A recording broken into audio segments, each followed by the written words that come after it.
Hello there and welcome back to the channel.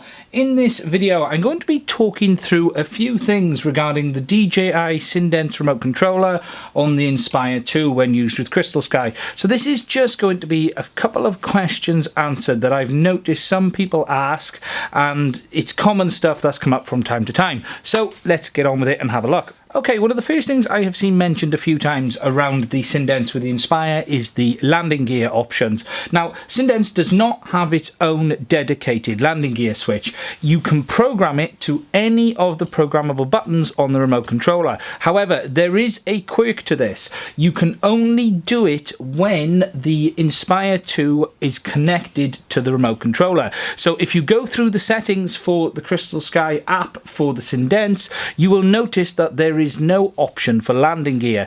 That option only appears once you have turned the aircraft on, turned the remote controller on, and connected to the smart device. Okay, so to just demonstrate this landing gear thing, I've got Cendence turned on with the Crystalsky attached, and I'm going to enter the Cendence remote controller options, and I currently have it set to BF, which is here. Now, it currently says undefined, and the reason for that is my aircraft is off. So to get this to show, what you will need to do is close down DJI Go, turn on the aircraft, and then connect again, and it will show the option. So what I'm going to do is close DJI Go, turn on the Inspire 2 and connect again.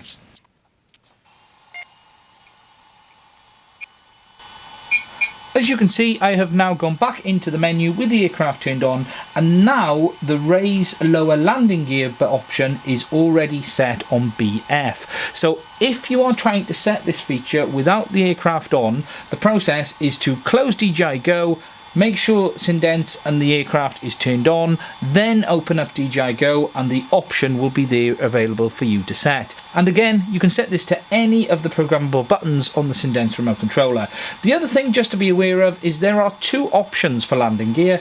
If I press it, you've got raise and lower landing gear and landing gear switch. Landing gear switch is the option to turn on and off the automatic landing gear when you take off. The option to raise lower landing gears is the one that actually adjusts it. It's also worth noting some people have found it hard to get the landing gear to come down when they've been on a flight whilst using Cendence. For me, I have tested this lots of times and I have found a method that works almost 100% every time. And that is simply press and release the landing gear button once, then straight away again press and hold, and the landing gear will then come down without a problem. Another few questions I have seen is around the sliders and knobs. Now, the focus control on Cendence is pre-programmed and you can't change it to anything else at the moment.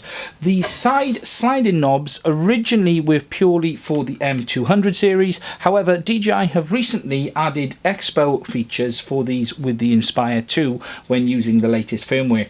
They have also added the option to swap around the right wheel and the left wheel options. So now you can set the camera tilt and the camera yaw to the opposite sides. It's entirely up to you which way round you have it. DJI set it as default, but you can now change which one does what.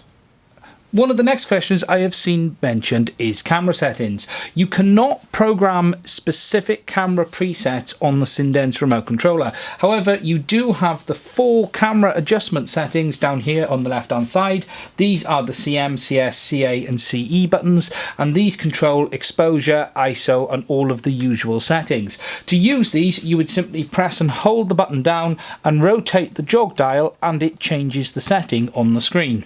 Another question I have seen posted a few times is, can you use 2 smart devices whilst using Cendence? The answer to that is no. So if you have a smart device attached via the quick release bracket or Crystalsky, like I have in this occasion, the USB port on the back of the device is disabled. You can only have one smart device connected to a DJI remote controller at the same time. What you can do though is use the HDMI output. So if you were using Cendence with Crystalsky, you actually have 2 options. You can either use the HDMI port on the back of the Cendence remote controller, or you can use the HDMI port on the side of the Crystalsky, or you can use both. But what you can't do is use 2 tablets with the Cendence remote controller and Crystalsky at the same time. Another thing I have seen asked a few times is which USB port to use. Now with Crystalsky you can actually use either. You can use the micro USB on the side here, or you can use the USB-C port here. Now obviously if you were using this with the quick release bracket, you are going to use the USB-C type port on the bottom. However, if you were using your own bracket, you are able to use either connector. What you can't do though is use both at the same time. The last thing I want to talk about is firmware updates. If you have the patch antenna as well and you use it with Cendence, when updating the firmware, it's important that you have the patch antenna connected, because there is electronics on board and DJI do update the firmware on that as well. So when updating the firmware on your Cendence, make sure you have connected the patch antenna to both the antenna ports and the CAN bus port on the back. Now you don't have to physically hard mount the antenna, however, as long as it is electrically connected, it will update the firmware on that as well. Okay, just to finish off this video, I just wanted to talk a little bit about Cendence really, because I've been lucky enough to use it for about the last 3 months. And whilst it is not the cheapest remote controller, I've got to say it is an absolute must if you are a single operator user.